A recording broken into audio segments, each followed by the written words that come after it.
అందరికీ నమస్కారం. నేను మీ డాక్టర్ అమ్మని. ట్విన్స్ చూస్తే ఎంత ముద్దుగుంటారు కదండి. అసలు ఇద్దరు పిల్లలు ఒకటే డ్రెస్లు వేసుకొని ఒకటేలాగా, కొంతమంది అమ్మాయిలకైతే ఇంకొకేలాంటి జుంకీలు బట్టలు చాలా ముచ్చటగా ఉంటారనమాట. సో ఇలా ట్విన్స్ ఎలా పుడతారు అనే డౌట్ కొంతమందికి ఉంటుంది. ఎక్కడ కరెక్ట్ అయిన ఇన్ఫర్మేషన్ దొరక్క కూడా కొంచెం అలానే ఉండిపోయిన వాళ్ళు ఉంటారు. సో ఈరోజు నుంచి మన ఛానల్లో ట్విన్స్ సిరీస్ స్టార్ట్ అవబోతా ఉంది. రోజు వీడియోస్ వస్తాయి, సరేనా? ఇప్పుడు విషయానికి వస్తే, ఆడవాళ్ళకి ప్రతి నెల ఎగ్ రిలీజ్ అవుతుందని మనం చాలాసార్లు వీడియోస్లో చెప్పుకున్నాం. సరే, ఇప్పుడు ఆ ఒక ఎగ్ రిలీజ్ అయ్యి ఆ ఎగ్ని ఒక వీర్యకణమే ఫర్టిలైజ్ చేసింది అనుకుందాం. సో అప్పుడు ఒక బేబీ ఫామ్ అవుతుంది. అదే నెలలో 2 ఎగ్స్ రిలీజ్ అయ్యి వాటిని 2 వీర్యకణాలు ఫర్టిలైజ్ చేశాయి అంటే అప్పుడు 2 బేబీస్ ఫామ్ అవుతాయి అన్నమాట. 2 బేబీస్ ఫామ్ అయినప్పుడు వాళ్ళు ట్విన్స్. ఇక్కడ 2 వేరే వేరే ఎగ్స్ ఫామ్ అయ్యాయి కదండి. 2 వేరే వేరే ఎగ్స్ నుంచి 2 వేరే వేరే పిల్లలు పుట్టారు కాబట్టి వీళ్ళు ఐడెంటికల్గా ఉండరు. వీళ్ళు నాన్ ఐడెంటికల్ ట్విన్స్, ఒకలాగా ఉండరు.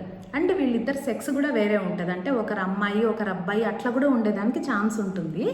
కానీ ఇంకొక విషయం ఏంటంటే, ఒకటే ఎగ్ రిలీజ్ అయింది, ఒకటే వీర్యకణం ఉంది.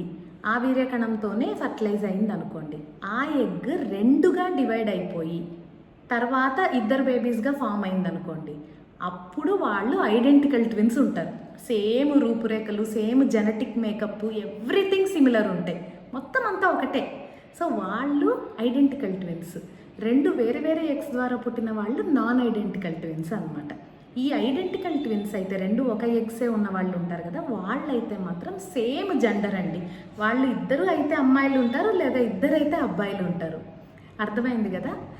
ఇలా ఉన్న ట్విన్స్ డెలివరీ అయ్యే టయానికి, అంటే ఇప్పుడు మామూలుగా మనకి సింగిల్టన్ బేబీ అంటే ఒకటే బేబీ కడుపులో ఉన్నప్పుడు ఆ బేబీకి 37 వారాలు నిండి 38వ వారంలోకి వచ్చినప్పుడు అది టర్ము, ఇంక ఇప్పుడు డెలివరీ అయితే మనం సేఫ్గా ఉంటాము అని మాట్లాడుకుంటాం. అదే ట్విన్స్ అనుకోండి, 36 వారాల్లోనే సరిపోతుంది, వాళ్ళు పూర్తిగా ఎదుగుతారు. ఎందుకంటే ఇద్దరు ఉన్నప్పుడు ఆ గర్భసంచి అంత వెయిట్ని బేర్ చేయడం కూడా అంత ఈజీ కాదు. కాబట్టి 36 వారాలకే దేవుడు అలా పెట్టేశాడనమాట. 36 వారాలకే పెయిన్స్ వస్తాయి, కొంతమందికి డెలివరీలు అవుతుంటాయి. 36 వారాలకే ప్లాన్డ్గా సిజేరియన్లు చేసుకునే వాళ్ళు ఉన్నారు. సో 36 వారాలు అనేది టర్మ్ అన్నట్టు. లేట్గా అవ్వలేదు, తొందరగా అయిపోయింది అనే ఆలోచన ఏమీ ఉండదు, కరెక్ట్ టైంకే అయినట్టు. అదే 3 బేబీస్ ఉన్నారు, ట్రిప్లెట్స్ ఉన్నారంటే కడుపులో ఇంకా 1 వారం తగ్గుతుంది, 35 వారాలకే డెలివరీ అవుతారనమాట. అది వాళ్ళకి టర్ము.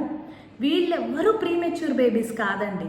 ఎవరైతే సింగిల్టన్ బేబీ అంటే ఒక్కటే ఉన్న బేబీ 35 వారాలకి 36 వారాలకి డెలివరీ అయితే వాళ్ళు ప్రీమీ అవుతారు. కానీ వీళ్ళు కరెక్ట్గా పుట్టినట్టే. అర్థమైంది కదా? చాలా డౌట్లు వస్తాయి. ఇప్పుడు మీరు అడగండి, నేను వీడియోస్ తీసి పెడుతూనే ఉంటాను. ఓకేనా?